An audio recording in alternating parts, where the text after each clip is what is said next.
मोहतरम नाजरीन, कहानियाँ कभी ख़त्म नहीं होती। अगर आपको कहानियाँ सुनना पसंद है तो हमारे चैनल को ज़रूर सब्सक्राइब करें और बेल नोटिफिकेशन को दबा दें और ऑल नोटिफिकेशन पर क्लिक कर दें। शुक्रिया। एक दफ़ा का जिक्र है, किसी गांव में दो भाई रहते थे। गांव के पास ही इनकी ज़मीन थी। बनने से बनना जुड़ा हुआ था। मरने से पहले बाप ने बड़े बेटे को वसीयत की कि देखो, खुदा के फजल से तुम दोनों की शादियां हो चुकी हैं, माशाल्लाह बच्चों वाले हो।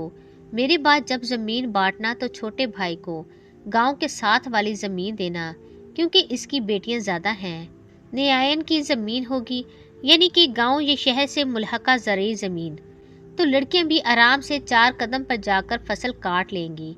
और तुम्हारे यहाँ बेटे ज़्यादा हैं, गांव से ज़रा हटके परे वाक़या ज़मीन तुम ले लेना। चंद दिन गुजरे थे कि बाप वफात पा गया। बड़े भाई ने हर्फ ब हर्फ बाप की वसीयत पर अमल किया। गांव से मुल्हिक अराजी छोटे भाई के हवाले कर दी और खुद दूर दूर वाली ज़मीन ले ली। कनक, चावल, मकई, कमाद। गर्ज बड़े ने अपनी ज़मीन पर जो भी फसल बीजी वो उगी। छोटे का हाल बरअक्स था। उसने अपनी अराजी पर हर फसल बोई, लेकिन उगा कुछ भी नहीं। हजार जतन करके देखे, पानी, खाद, बीज, मेहनत, किसी शय में भी वो बड़े भाई से कम न था। मगर बड़े के खेत तो लहलहा रहे थे और उसके खेत वीरान पड़े थे। मुकद्दर के बगैर कुछ नहीं मिलता, चाहे खास गांव से मुल्हिक जरखेज ज़मीन ही बंटवारे में क्यों न मिली हो। जब भी छोटे भाई के लड़के लड़कियां गन्ने, छलियां वगैरह मांगने के लिए ताई के खेतों में जाते तो ताया हंस कर कहता, तुम्हारे बाप के कर्म तो सोए हुए हैं, इससे कहो कि उन्हें जगाए। बच्चे आकर बाप से कहते। आखिर एक दिन छोटे भाई की कुव्वत बर्दाश्त जवाब देगी। वो गांव के मौलवी साहब के पास गया और बोला, मौलवी जी, मेरा बड़ा भाई हर रोज ताने देता है कि तेरे कर्म सोए हुए हैं, इन्हें जगा। अब आप ही बताइए, मैं कहाँ जाके अपने सोए भाग जगाऊं। ये सुनकर मौलवी साहब फरमाने लगे, बेटा दरिया किनारे चले जा, वहाँ एक बुजुर्ग का झोपड़ा है, इन्हीं के पास तेरी मुश्किल का हल है। अगले ही रोज छोटा भाई सफर पर रवाना हो गया। चला जा रहा है। जेठ हाड़ के दिन थे। शक्कर दोपहर, सख्त धूप। रास्ते में एक जगह कुछ लोग नजर आए। वो पीपल की ठंडी घनी छांव में बैठे हुक्का पी रहे थे। जब उनके पास से गुजरने लगा तो वो बोले, बरखुरदार, कहाँ जा रहे हो। छोटा भाई चलते चलते रुक गया और बोला, मैं अपने सोए कर्म जगाने जा रहा हूँ। सुना है कि दरिया किनारे एक बुजुर्ग रहते हैं, वहीं मेरे भाग जाग जाएंगे। ये सुनकर वो लोग कहने लगे, मियाँ हमारे भी कर्म सोए हुए हैं, बाबा जी से उन्हें जगाने का नुस्खा भी पूछते आना। छोटा भाई बोला, बुजुर्गों, कुछ बताओ तो सही, तुम्हारे नसीब कैसे सोए हुए हैं। इनमें से एक बूढ़ा बोला, हम जब भी घर तमीर करने लगते हैं, दीवारें तो बन जाती हैं, लेकिन जब छत की नौबत आती है, इधर छत पड़ती है, उधर गिर जाती है। सिर्फ हमारे साथ ही ये मामला है, पूरे गांव वालों के साथ यही हो रहा है। खुदा मालूम क्या बात है।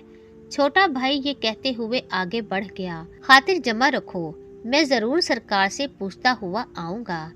चलते चलते रास्ते में एक दरिया आया। क्या देखता है कि किनारे उथले पानी में एक माछी खड़ा है, मुश्क भर भर के जिस्म पर पानी डाल रहा है और मुसलसल पीता चला जा रहा है, रुकने का नाम भी नहीं ले रहा। जब छोटा भाई उनके पास से गुजरने लगा तो वो बोला, दोस्त कहाँ जा रहे हो। छोटा भाई चलते चलते रुक गया और बोला, मैं अपने सोए कर्म जगाने जा रहा हूँ।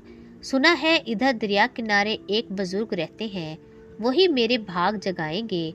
ये सुनकर माछी कहने लगा, यार मेरे भी कर्म सोए हुए हैं, बाबा जी से उन्हें जगाने का नुस्खा भी पूछते आना। छोटा भाई बोला, कुछ बताओ तो सही, तुम्हारे नसीब कैसे सोए हुए हैं। माछी अपने बदन पर पानी से भरी मश्क अंडेलते हुए बोला, मैं दरिया में खड़ा हूँ और जल रहा हूँ, ऐसे लगता है जैसे मेरे जिस्म को आग लगी हुई है। रात दिन पानी से मशकें भर भर के खुद पे उंडेलता हूँ, लगातार पानी पीता हूँ, लेकिन आग है कि बुझने का नाम नहीं लेती। आखिर ये सब क्या है, क्यों है। छोटा भाई ये कहते हुए आगे बढ़ गया, खातिर जमा रखो, मैं ज़रूर सरकार से पूछता हुआ आऊँगा। दरिया के किनारे किनारे चला जा रहा था। चलते चलते एक जगह आई। क्या देखता है कि किनारे पर एक बोहड़ उगी हुई है, आधी सूखी आधी हरी। जो हिस्सा पानी की तरफ है वो तो हरा है, दूसरी जानिब है वो सूखा हुआ है। छोटा भाई सर उठाए बोहड़ को देखता हुआ पास से गुजरने लगा तो बोहड़ से आवाज आई, भाई कहाँ जा रहे हो? छोटा भाई हैरान होकर इधर उधर देखने लगा कि आवाज कहाँ से आ रही है। बोहड़ फिर पुकारी। छोटा भाई चलते चलते रुक गया और बोला, मैं अपने सोए कर्म जगाने जा रहा हूँ। सुना है इधर दरिया किनारे एक बुजुर्ग रहते हैं, वही मेरे भाग जगाएंगे। ये सुनकर बोहड़ कहने लगी, वीरा मेरे भी कर्म सोए हुए हैं, बाबा जी से उन्हें जगाने का नुस्खा भी पूछते आना। छोटा भाई बोला, कुछ बताओ तो सही, तुम्हारे नसीब कैसे सोए हुए हैं? बोहड़ ठंडी आह भर के बोली, मैं दरिया किनारे उगी हुई हूँ, फिर भी आधी हरी हूँ और आधी सूखी। समझ में नहीं आता मेरी ये हालत क्यों है। छोटा भाई ये कहते हुए आगे बढ़ गया, खातिर जमा रखो, मैं ज़रूर सरकार से पूछता हुआ आऊँगा। आखिर चलते चलते एक जगह आई। क्या देखता है कि शरीर के दरख्त तले कुटिया के सामने हरी हरी घास पर एक बुजुर्ग नमाज पढ़ रहे हैं। लंबी घनी सफ़ेद दाढ़ी, गोरा चिट्टा रंग, सफ़ेद पगड़ी, सफ़ेद चोगा। जब अत्तहियात पढ़ रहे थे तो छोटा भाई आगे बढ़ा और सरकार के कदम पढ़ लिए। सरकार ने सलाम फेरा और बोले, आ गए। जब पानी सर से ऊंचा हो गया, छोटा भाई जवाब देने के बजाय बस रोता चला जा रहा था।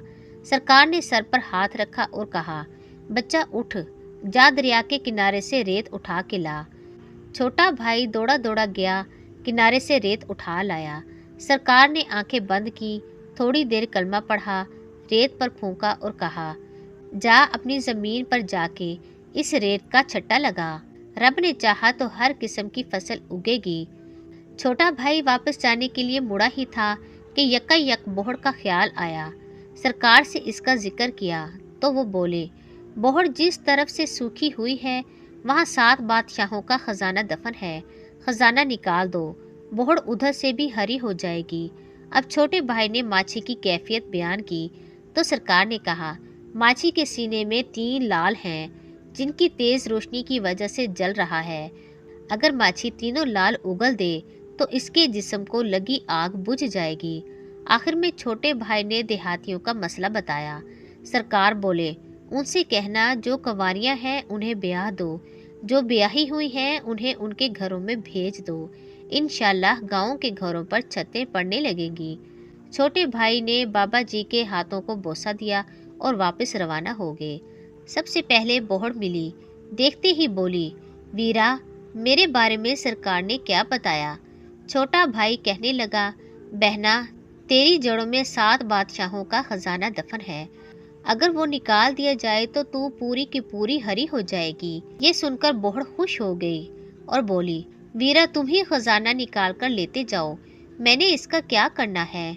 बोहड़ चूंकि आसमान से बातें कर रही थी, कहने लगी, मैं देख रही हूँ दूर एक बैलगाड़ी चली आ रही है, तुम जमीन खोद के खजाना निकालो और फिर इस पर लाद कर अपने घर ले जाना। ठहरो, मैं इसे रोकती हूँ। इतना कहकर बोहड़ ने गाड़ी बान को आवाज दी। वो फौरन चला आया। दोनों ने मिलकर जमीन खोदी और खजाना निकालना शुरू किया। 2 दिन लग गए मगर खजाने ने खत्म होने का नाम ना लिया। गाड़ी बान और बैलगाड़ियां ले आया। 3 बैलगाड़ियां खजाने से भर गईं। खुदाई के बायस बोहड़ जड़ से नीचे हो गई थी। उन्होंने इस पर मिट्टी डाली और रवाना हो गए। जब कुछ दूर जाके पलट कर देखा तो बोहड़ हरी हो चुकी थी। आगे बढ़े तो दरिया किनारे माछी पानी पीता और नहाता हुआ नजर आया। इसने देखते ही पूछा, कहो मेरे बारे में सरकार ने क्या बताया? छोटा भाई बोला, सुन, तेरे सीने में 3 बेशबहा लाल हैं, अगर तू उन्हें उगल दे तो तेरे अंदर की आग बुझ जाएगी। ये सुनकर माछी ने लाल उगल दिए। लाल उगलने की देर थी कि उसके बदन का जलना खत्म हो गया। माछी खुश होकर कहने लगा, दोस्त ये तीनों लाल भी तुम अपने साथ ही लेते जाओ, मैंने क्या करना है, तुम्हारी वजह से मुझे सुकून मिल गया, मेरे लिए यही बहुत है। आगे बढ़े तो बगैर छतों वाले गांव के पास पीपल तले वही देहाती बैठे हुक्का पीते नजर आए। वो देखते ही कहने लगे, कहो बरखुरदार, हमारे बारे में सरकार ने क्या बताया? छोटा भाई बोला, बुजुर्गों, ये बेटियों का वबाल है जो तुम्हारे गांव पर पड़ गया है। तुम लोग अपनी जमीनों में से हिस्सा देने के डर से लड़कियों को कंवारा रखते हो। जो ब्याही हुई हैं उन्हें ससुराल नहीं भेजते। आज ही कंवारियों को ब्याह दो और शादीशुदा को अपने घर भिजवा दो, तुम्हारी मुश्किल आसान हो जाएगी। गांव वालों ने ऐसा ही किया।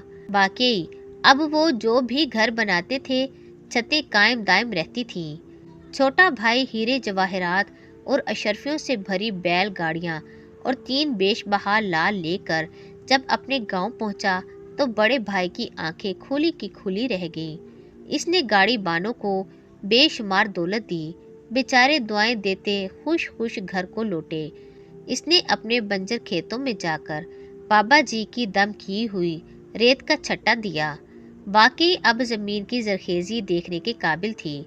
इसने जो भी फसल बोई वो उगी और इस कदर भरपूर कि उसके भाई समेत गांव के दूसरे किसान जितनी फसल 10 एकड़ से हासिल करते थे उतनी उसके सिर्फ 1 एकड़ में उगती थी।